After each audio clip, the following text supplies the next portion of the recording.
pressure. Jones goes down. Oh my goodness. Welcome to the game, Cadell. Oh, Darnell Mooney inside the 10. Oh, and it's intercepted. Kane Ellis the pick. Sprouted out, Jesse. Touchdown, Atlanta. No chance. Oh my God.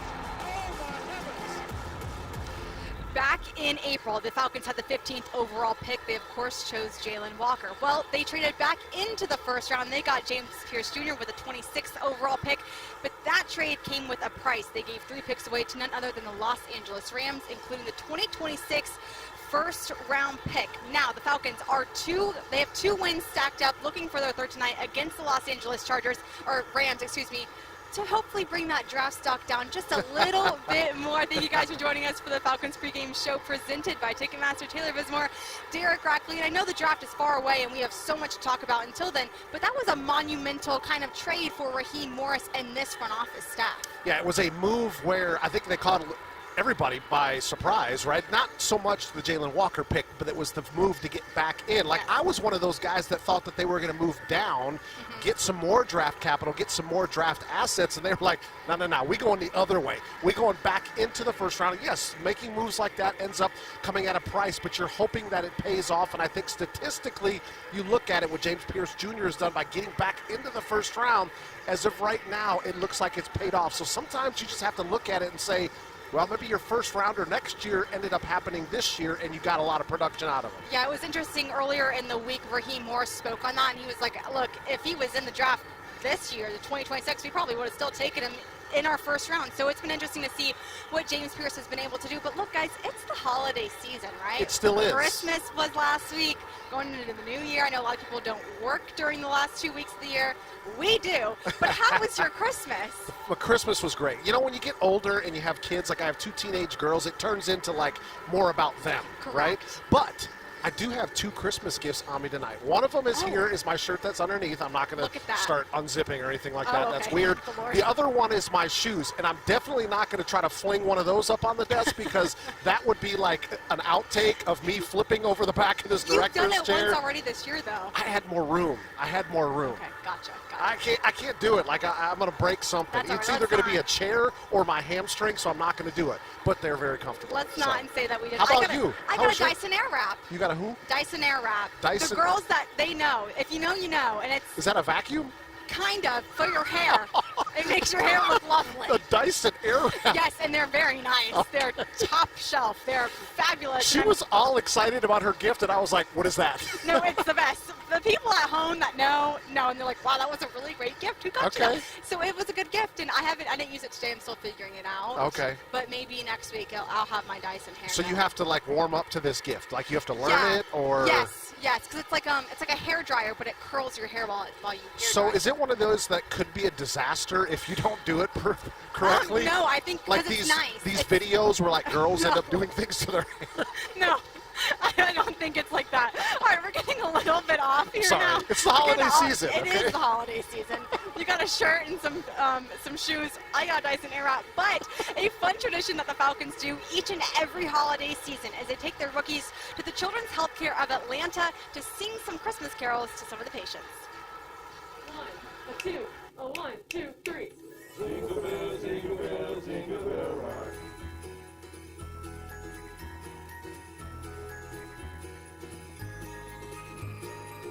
It's a frame, the things that we say, walking away the rain. Good to just bring out some joy, just bring smile to people's faces. I was singing to him. I don't really sing, but it was pretty cool to see everybody smile, having fun with him. Thank you. Y'all are cute. That's for you, bro. Thank you. Appreciate you.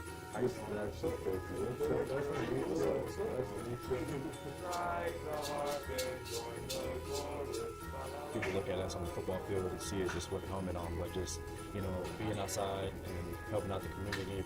I think that's what Christmas is all about.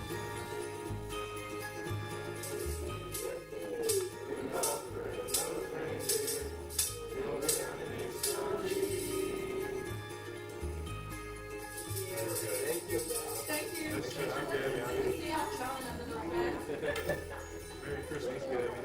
Merry Christmas. Wish you a Merry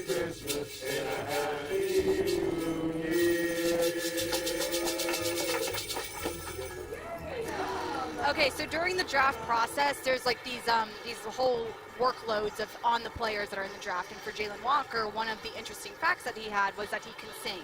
He cannot sing in that video. Oh, so that you're was trying brutal. to say he lied to us? No, he can sing. I've heard him sing. He He sing. just elected not to do it there. I guess not. That was a lot of monotone. We wish you Merry Christmas there. I wasn't really feeling holly and Maybe jolly. he was nervous when they put the cameras on him. Maybe he's got a little bit of stage But, fright. but like in the locker room, he might just let it go. I think he does. All right, let's kind of talk about now the Rams and this game in particular, because look, we had the Seahawks here, we've had the Bills here. The Falcons just keep hosting these really great teams, and the Rams is no exception. They are one of the best teams, probably one of the larger Super Bowl contenders of the league this year. And look, coming into this week, there was a lot of talk about who was going to win the NFC West. Well, the Rams lost last week to Seattle, which kind of leveled it out a little bit between the 49ers and Seattle and the Rams. But then Seattle came back, they beat the Carolina Panthers, and then on Sunday, probably one of the best Sunday night football games in recent memory, Niners beat the Bears. I mean, it was an entire 4 quarters of amazing football. So now the Rams are no longer in contention to win the NFC West. But now with this game, what's at stake here?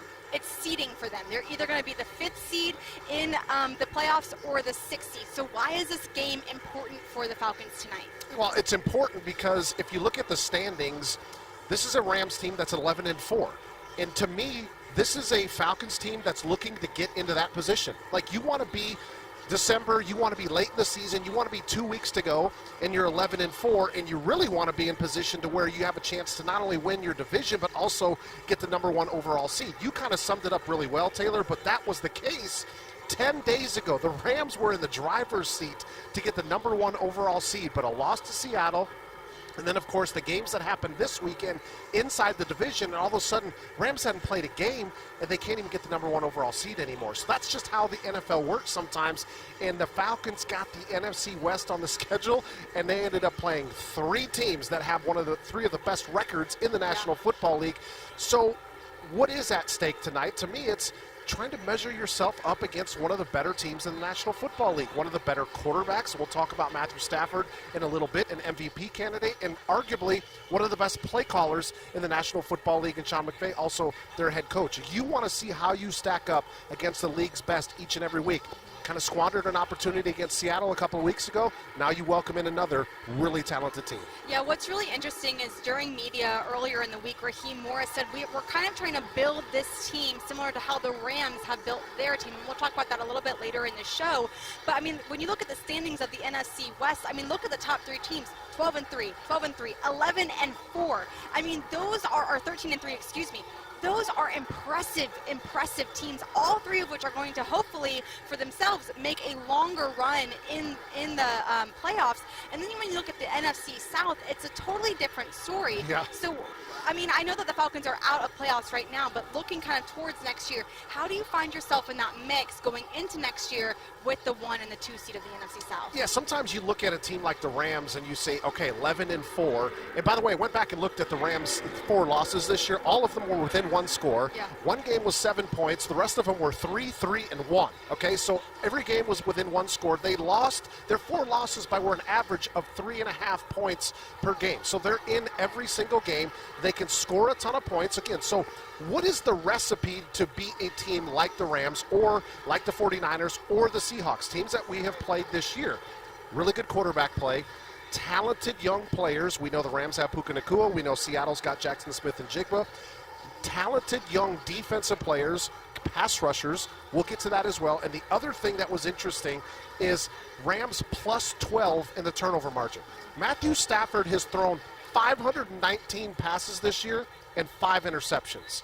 So you talk about ball security. How do you not lose in the NFL? You protect the football, and on defense, you take it away. So just look at some of these different recipes, if you will, and that's how the Rams have been able to put together this type of season, much like San Francisco, much like Seattle in the same division. Yeah, you mentioned star players, and the Falcons, like I mentioned, they're trying to build towards that. I mean, they've already got a star on their offense in Bijan Robinson. It's crazy to think that 3 years ago in April, people were scratching their heads saying, you had Tyler Algier who had 1,000 yards rushing in his rookie season, and you're going to get another running back? I mean, but now, 3 years later, he's got 2,000 yards of scrimmage yards.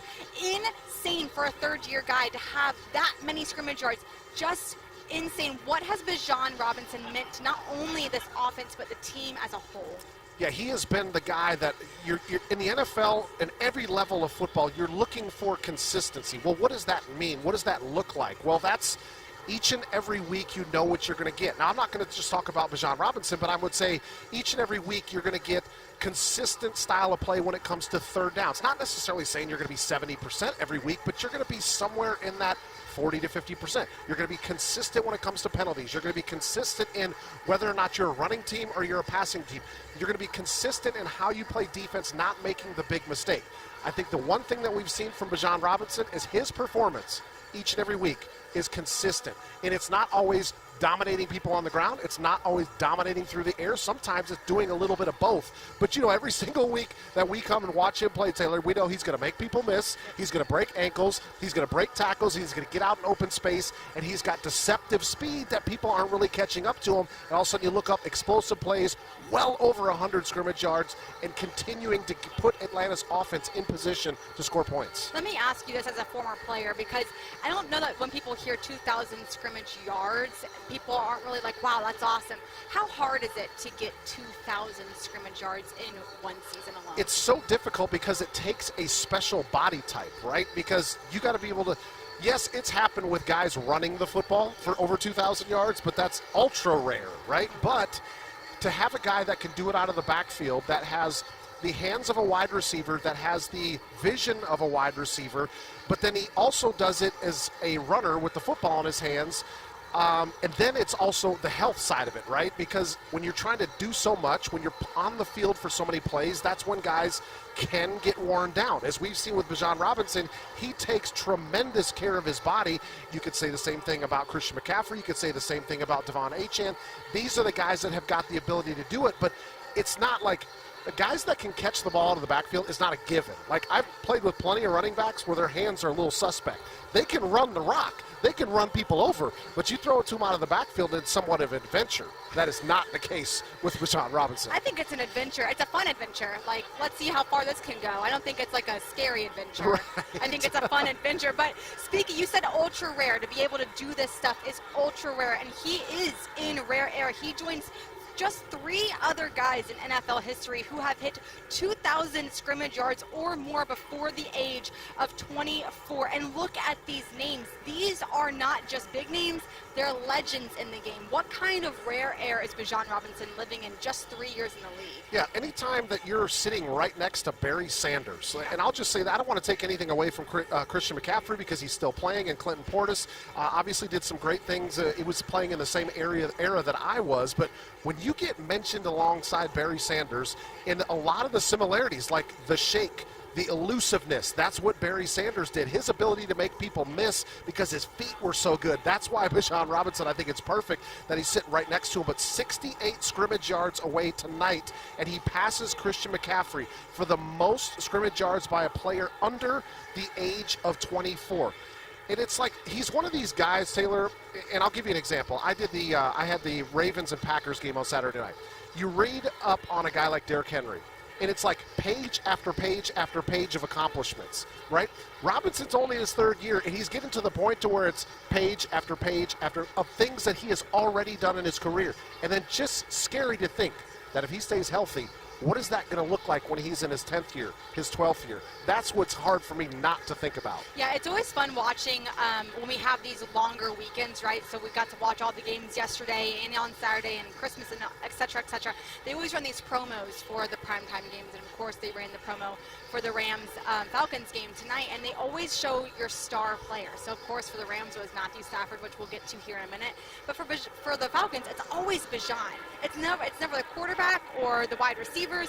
It is always Bijan, and like you were saying, he's got these pages on pages, and that the pages on pages alone show why he is the face of this franchise. Let's kind of go ahead and move along, though, staying on the offensive side of the ball. Someone on your nice list this year, we're kind of staying in that Christmas theme, is Kyle Pitts, because over the last couple of games, over the last 4 games, he's really been on the rise. He's had 4 receiving touchdowns in the last 2 games, tying with Algie Crumpler for the most by any Atlanta tight end in a 2-game span. I mean, you know Algie pretty well. Yep. What does those stats mean to you, and what has he been kind of doing over the last 4 games? Well, I think what he did is he's kind of answered the bell a little bit. When Drake London went down, this offense was desperate to find somebody that was going to step up and give this pass game production, and he was one of those guys. And I'll say this, like, he's caught a lot of flack over the last few years, and I would put myself in that category as well, because of all of the talent and intangibles that he came into the league with, and what he did his first year is hard to be able to duplicate. And when you can, then you put yourself in rare air. And I think everybody was waiting for him to put himself in that category, to get in the, like, Antonio Gates of the world, the Tony Gonzalez, the Travis Kelce's, to bring it into this generation, because he had that level of talent. And then things kind of fell off a little bit, right? 2 years, 2, 3, 4, and I think now we're starting to see, like, that's the area of consistency. I think that not only this offense, this team, and everybody around the NFL is waiting for is what he's done recently and what's kind of added up throughout the course of this season. You think about 31 receptions over the last 4 games. That's almost 8 receptions a game. So targeting him, getting him the football, he's creating separation, getting open and making plays. So that's what you've needed out of a position when Drake London has had to miss some time due to injury. Yeah, 2 things I'll note there before we move on. Number 1, like you're saying, I think there's been a lot of flack that Kyle Pitts has received in his time in the NFL. And one thing I kind of understand what that flack is, when I first got to the league and I started working for the Falcons, I remember being like in the facilities with these players, and I remember thinking, you are so large. Like, I never thought that about anyone else, right? Like, defensive linemen, offensive linemen, like, they're big, they're fine, like, they're NFL players. But Kyle Pitts, when he walks in the room, like, he is so large. So I do think for a lot of people it was kind of head scratching of, you're so large, you're really taller than anybody on the field, especially a safety, especially a linebacker. What's happening? What's not going right? And something else that we talked about earlier while Drake has been out is when you have your star players come out, you start to see holes of what you need to be filled, whether that's in free agency or draft in the coming years. And I think with Drake London stepping out with his injury, you kind of saw this need for these pass catchers to step up, and maybe in April, maybe in March, we need to look at some pass catchers that can kind of come in here and be a true wide receiver 2 or a wide receiver 3 aside Drake London. But I think Kyle Pitts, who's on a contract year now, on his 5th year of eligibility with this team on this contract, you're seeing someone that's saying, maybe I want to stay here. And not only do I want to stay here, I want to be paid here, and I want to be someone that is in the conversation when it comes to Drake London and not Kyle Pitts, Michael Penix Jr. And Bijan Robinson. I want to be in that focal point of this offense. Well, you don't really have to look far. You look at the team across from them tonight. I mean, you got Puka Nacua and Devontae Adams. Like, that's 2 really talented pass catchers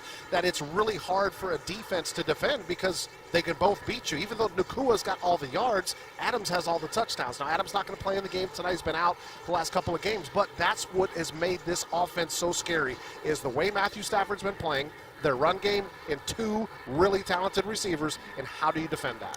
Great question on how do you defend that. Perfect segue, because here's how you defend it, is by the pass rush, and this pass rush has paid off dividends for this Falcons team. It's kept them in so many games. I think coming into training camp and coming into the preseason, I mean, we had these conversations ad nauseum about what this pass rush and what this defensive front was going to be asked to do throughout the 2025 season. And it was all these young guys that were either on their 2nd year, their 3rd year, or on their rookie year that were going to have to come out and be big, huge playmakers for the Falcons, and they've done just that. In 2025 alone, they've had 50 sacks. Insane. And the 4 top sack guys on this defense are all in their 3rd or less in experience. Insane what they've been able to do. Why are they so impressive this year? Well, I was trying to think back on it, and 3 things kind of came to my mind as how this all came to fruition. Is obviously there was a desperate need to upgrade the position, well, and ultimately the production, and they did that. They invested. We just talked about that in the first round with 2 pass rushers that have paid off dividends this year. The second thing to me has been a new scheme or a new voice with Jeff Ulbrich, finding ways to do things with these pass rushers that's maybe been a little different than we've seen in years past. And the third thing is growth of the other younger players, because you talked about the 2 rookies, but how about Brandon Dorlus and Zach Harrison? Even though Zach Harrison's been out, he's still one of the best sackers on this team. He's in his 3rd year. Dorlus in his 2nd year. 2 rookies right now. So that's where you're thinking, well, there's some promise here, right? Like they're 3rd in the NFL, 1 sack behind the Browns, who've already played their 16th game, by the way. And we know that the Browns is pretty much all Myles Garrett, right? So there's a chance, a legitimate chance, Atlanta moves number 2 with a couple of sacks in this game tonight, just behind the Broncos, who the Broncos have been able to do this the last couple of years, which is just phenomenal. That's part of the reason why they're one of the best teams in the NFL. But that's where the promise comes. Like, we think as a team, yeah, we can build on that. Like, we've got some really talented young players that got their feet wet early in the career, and you figure they're only going to be better the more that they see pass rushes, the more that they see tackles, the more that they see quarterbacks and the type of adjustments that they make, they're only going to get better. Yeah, I always think about when you look at those stats, and I can kind of read them a little bit later, I always think about Leonard Floyd and what bringing him to Atlanta meant, not just for him, but for this defense. It was to come in, teach these guys who have different skill sets that are really green how to do their job at a very high level. James Pierce Jr. leads all rookies in the NFL right now in sacks with 8.5. Brandon Dorlus is 2nd in the team in sacks behind James Pierce Jr. at 7.5 sacks. Jalen Walker, 5.5 sacks. And then Zach Harrison, who's been out for a while. He's only played 7 games. He has 4.5 sacks right now.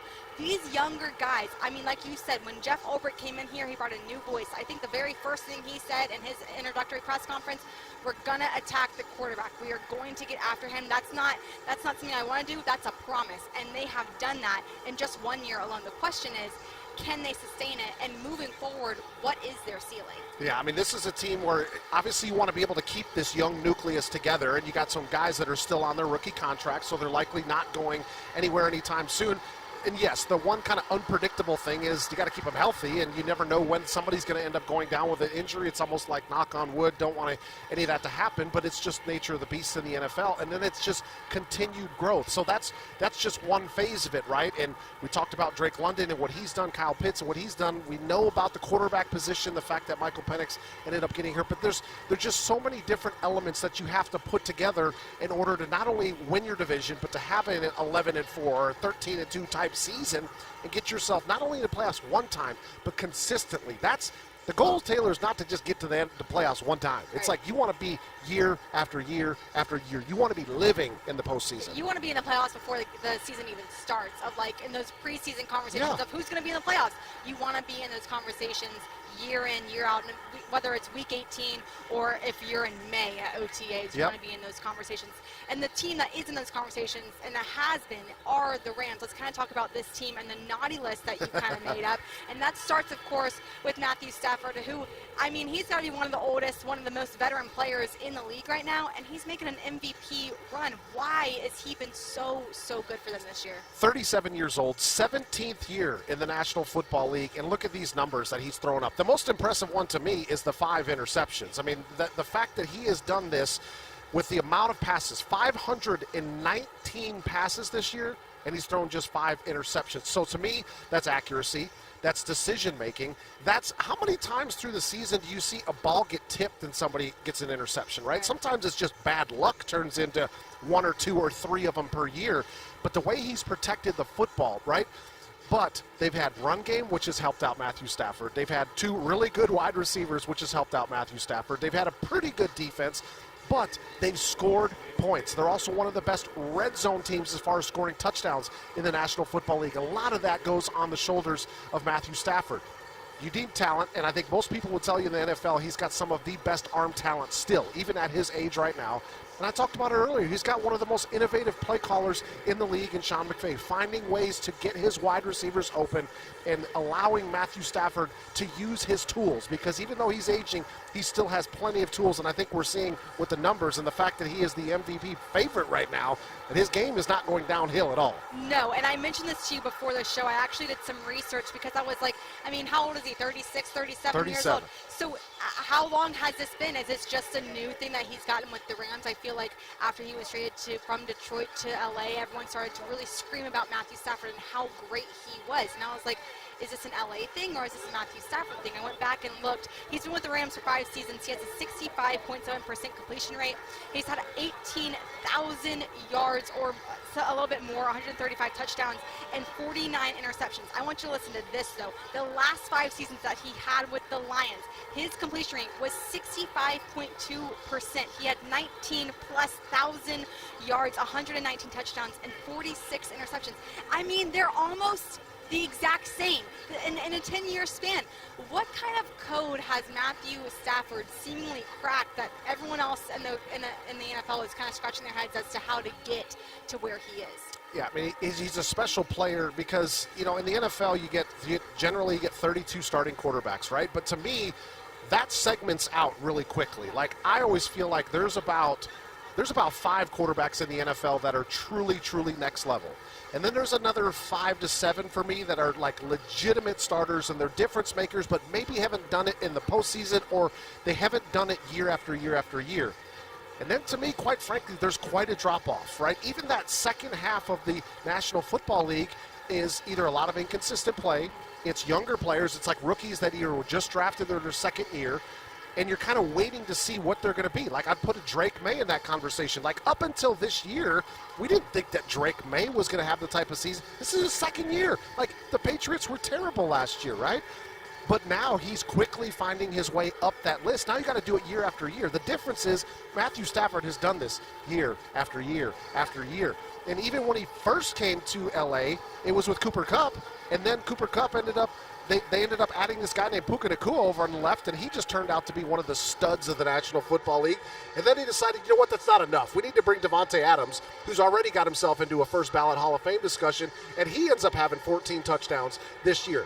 It's just spoils of riches because he's got a lot of really good talent around him, and we haven't even gone into Kyron Williams or Blake Corum yet. No, we'll get there, though, because something interesting that I saw this weekend as we were preparing for this game was someone posted a video of Matt Stafford getting hit and taking a big, huge QB hit and really moaning and groaning and being like, get off me, don't touch me. And someone said, that's Matty Ice right now. And I saw someone say, Matty who?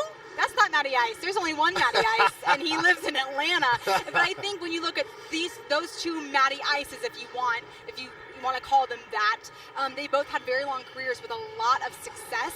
And that comes from being an elite quarterback, yes, but also an elite game manager as well. I think we have some season stats of this Rams offense for you guys. They're top 5 in almost every major statistical category for this offense. The only one that they're not is the rushing game, which is 6th in the NFL. Oh, gosh, that's just unacceptable. It's insane what this offense has been able to do, and it all comes, like you said earlier, at the helm of Matthew Stafford. He's one of 2 guys that touches the ball every single snap. And look what he's been able to do with this offense. You brought up some guys earlier that have helped him get this offense to where they are now. Puka Nacua being the main guy for this offense. And man, what a star he has become for this team. I mean, let's just talk about Puka for a second, because as you see him warming up now, he is the main level threat for this Falcons defense. How do you stop Nacua? Well, not even just stop him. How do you slow down his production tonight? Well, it's difficult because nobody's really been able to do it. Right? I mean, and that's a testament to him, right? It's a testament to him. It's a testament to his play caller, Sean McVay, and finding unique ways to get him the football. And it goes back to Matthew Stafford. Like, Matthew Stafford likely is going to make some throws in this game that only a few quarterbacks in the NFL are going to be able to do because of his experience and because of his arm talent, right? And so when you pair those two things together, and the other thing, since we're talking about Matthew Stafford, is Puka Nacua is just a dog. Like, he's just that physical, like, kind of reminds me a little bit of Drake London. Yeah. Like, his tenacity to go get the football, right? Like, I still think he's a different player. Like, Drake London is the more physical, like, go up over the top and use his size to create an advantage, where Puka Nacua is just like, I want this football more than you do, and I'm going to show you every single play that I want it more than you do. And to the tune of 114 catches, by the way, he's not leading in yards because Jackson Smith and Jigba, but Puka Nacua also missed a couple games, right? So that's the reason why his receptions and yards per game is higher, because he did it in 2 less games. And so there's really not – if I had the answer to how you stop Puka Nacua, I wouldn't be sitting next to you, right? Okay. I'd have a headset on. It's nothing against you, right? I'd have a headset on, and I'd be downstairs, or I'd be in the box, and I'd be finding a way to slow down one of the most dangerous wide receivers in the game. Yes, the thing about this graphic that I wanted to point out was that Puka is the only receiver on that team, or pass catcher, that has triple-digit receptions. The drop-off from Nacua to any other pass catcher is a pretty large jump. And then to add on to that, Devontae Adams will be inactive again this week. And then that drop-off becomes even larger. I think it was 113 receptions. And the next person up, which is Colby Parkinson, had 33 receptions on the year. So if you stop Nacua, who are some other guys that you got to look out for? I know you mentioned some of the running backs of this team. Why could they be some threats as well tonight? Yeah, I mean, I think, these are some of the guys you'll end up seeing, but I think the running backs deserve a little bit of discussion here, because Kyron Williams, he's got 30 receptions, but he's got 1,100 yards rushing this year. And him, along with Blake Corum, he's got almost 700. He's got 669. So between the two, you're looking at 1,800 rushing yards. So what does that mean? That means balance. That means they're not predictable. That means that, okay, their running game is just, game plan-wise. You can't go into the Rams and say, well, their running game is not a very good. Let's focus all of our attention on the passing game. Well, they'll just end up beating you running the football. So that's the reason why this team is dangerous, is because they have true balance, right? They can run it with the best of them, and they can throw it with the best of them. And then once they get down into the red zone, they can score it with the best of them, right? So those are all the recipes to success. But because they have 2 really good running backs, they can cycle through, they can keep them fresh, and they both produce. That gives them balance. So now you got play action. Now you got Matthew Stafford taking a shot downfield, man-to-man coverage, no linebackers sitting underneath the hole, because they have to respect the run game. That's what you want at any level of football, is that type of balance. Yeah, we mentioned earlier that Devontae Adams will be inactive again for the game today, so no Adams for the Rams offense. Drake London, however, will be back and active today. I know that we saw him last week, and Raheem Morris would say he was a little rusty. It was trying to figure it out again, trying to get back into the tempo. What are your expectations for him tonight? I wouldn't be surprised if Drake has a big game, because what have we been talking about pretty much this whole show? Matthew Stafford, Puka Nacua. Right. And Drake London, Drake's not listening to us, okay? He's warming up.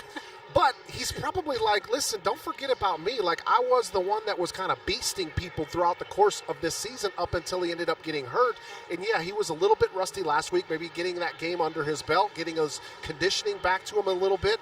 Maybe you end up seeing a dominating performance from Drake London, and that's exactly what Atlanta's going to need, because they're going to have to score some points in this game, in my opinion. Yeah. This is not going to be a 16-13 game. No, I agree. And something else I want to point out in this inactive list is Mike Hughes will be out again this week. Obviously, Colby Bryant will probably slide into that cornerback position there. What not concerns you, but what is that gap there between Mike Hughes and anyone else on the corner list when you go up against Matthew Stafford and Puka Nacua? Yeah, it just amplifies even more. And Colby Bryant, he's competing his face off, but I think he's also shown that he's not quite there yet, right? And sometimes you just need that experience, because you can have all the athleticism, speed, and length that you want, but if you haven't seen enough game reps and you haven't done that against some of the best in the National Football League, it's hard to just think that you're going to come into the lineup late in the season and you're going to be able to shut players down. So it's going to have to be a collective effort. Maybe you see a little bit more zone. Maybe you see a little bit more safety help over the top. Maybe you see a little bit more linebackers dropping into holes to try to slow them down. But at the end of the day, players have to make plays, whether that's Colby Bryant or anybody else that comes in opposite of A.J. Terrell. You can call all the great defenses you want, but players got to go out and actually execute and make plays. I agree. And something else to mention about the inactives there, and then we'll move on, is for the Rams, Braden Fisk will be back. He was questionable coming into the game today. And like I've mentioned, I think 3 times now, is Raheem Morris has said we want to build this team like how the Rams was built. And the way that they did that was starting with the defense and starting with that defensive front. I mean, listen to these names: Braden Fisk, Jared Verse, Defensive Rookie of the Year, Byron Young, Nate Lamb, and that's a familiar name for you guys at home. Why is this unit, these 2 layers of this defense, the front 2 layers, Why are they so lethal, and how has it been so hard to get anything done going against that defense? Yeah, I mean, you got to give the Rams a little bit of credit here. Les Snead, of course, was the general manager. He was here previously, spent some time with the Atlanta Falcons in their front office, but they've done a great job of evaluating talent because of some of the guys that you mentioned, Jared Verse, Byron Young, all these guys, you look at their pass rush.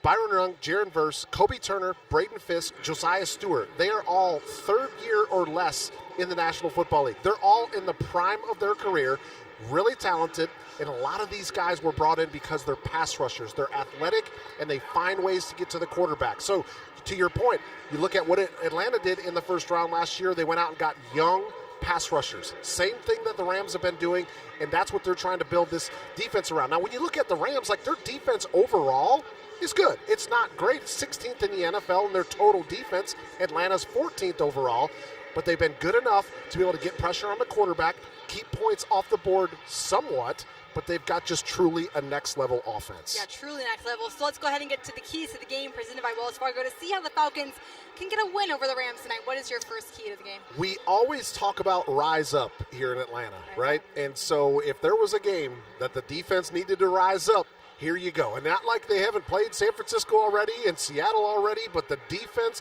has got to answer the call. Now, technically, the Rams are number 2 in the NFL in total offense. That's only because they didn't. The Cowboys already played this week, and Cowboys technically moved up. But to start this week, look at this offense, right? Look at what you're going up against. And by the way, yeah, the worst thing on here is the 6th-ranked rushing offense. So this is where you just got to rise up. You got to make the right play calls from a defensive coordinator position, but you've got to go out. You got to get off of blocks. You got to create some havoc up front. When they're passing, you got to find a way to get to the quarterback. And at that moment of truth in the passing game, when the ball gets there, it's mano y mano. Who makes the play on the football? Can you knock a couple of them away? It's a time where your defense has got to show that they're ready to not only rise up to the challenge, but you're ready to beat an 11-4 type football team. And that's got to happen against this explosive offense. And it all starts at the front. Obviously, we mentioned the Falcons had 50 sacks so far this season.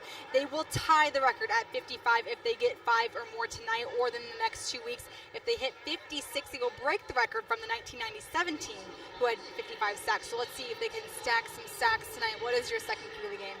Got to play disciplined football here. When I talk about disciplined football, it's everybody on the same page, but it's also minimizing penalties, right? Can the offense stay away from these 1st and 20, 2nd and 15, 3rd and 17?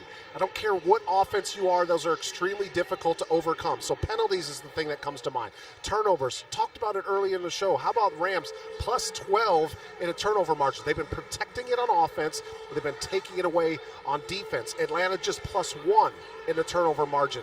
But that comes from being disciplined, right? If you're a ball carrier, right? If you catch the ball or you're running with the football, discipline is tucking it away and make sure it doesn't get ripped out. Some things happen sometimes, but when you start running with the football like this or like this, that's when it gets knocked out. And then the other thing in discipline that I think about that's been somewhat of an issue for Atlanta this year is decision-making on special teams. Got to make great decisions in that 3rd phase of the game. I fully agree, and I will get to it a little bit later, but complementary football is enormous, and that's why the Rams are so good. 3rd and final key to the game today. It is make the 4 to 5. Now, that one probably is a little bit confusing when you first read it, but what I mean by that is every game has got about 4 to 5 plays that I think are momentum-changing plays. And the difference is who makes those plays, right?